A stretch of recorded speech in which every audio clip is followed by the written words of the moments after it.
It was an ordinary Tuesday afternoon at the Basilica of St. Mary Major in Rome. Tourists came and went. Locals stopped in for quiet prayer.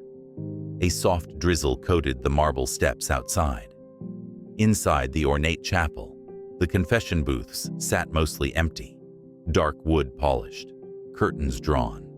And then, a man walked in. He wore no papal white, no ring, no cross around his neck, just a dark gray coat, modest shoes, and a cap pulled slightly forward. To anyone else, he looked like an older pilgrim, maybe a retired priest or a traveling monk. But in truth, the man stepping quietly into the pews was Pope Francis. He had asked his aides for privacy that day. No photos, no guards, no ceremony. Even popes need mercy, he had said, and he meant it. He didn't come to preach, he came to confess. Not in St. Peter's, not behind velvet ropes, but here, among the people, in a modest basilica, like every other soul seeking forgiveness. He waited his turn. A young priest sat inside the booth, unaware of who was behind the curtain.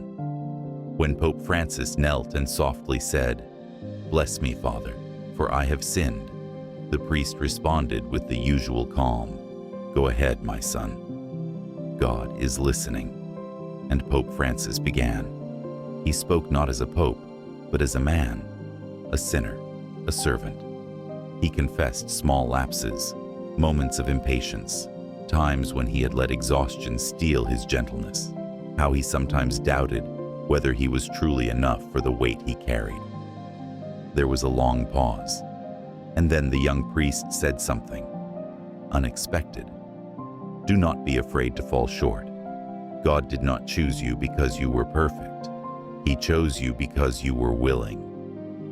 The words struck Francis like thunder in silence. He blinked, swallowed. Then the priest continued, still not knowing who sat behind the screen. "The Pope is not Christ. He is his servant. If you've stumbled, rise. If you've doubted, speak it.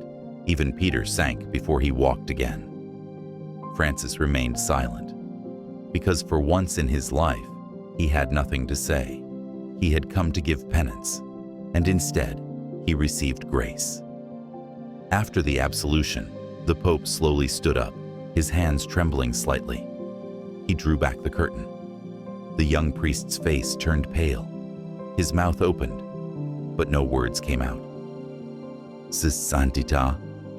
Pope Francis placed a gentle hand on his shoulder and smiled. "Thank you, Father. I didn't know.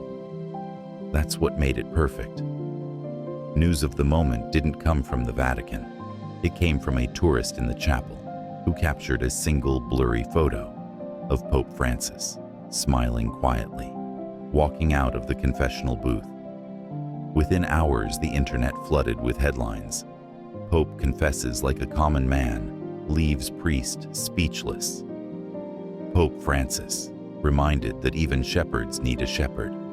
The priest, later interviewed, said, "I almost fainted, but in that moment, he wasn't the Pope. He was just a man, kneeling like the rest of us." At Mass the following Sunday, Pope Francis shared no details, but he did say one line that stuck with everyone. Sometimes God's greatest words come from the mouth of someone who doesn't know who they're speaking to. Because in the end, this wasn't just about a pope.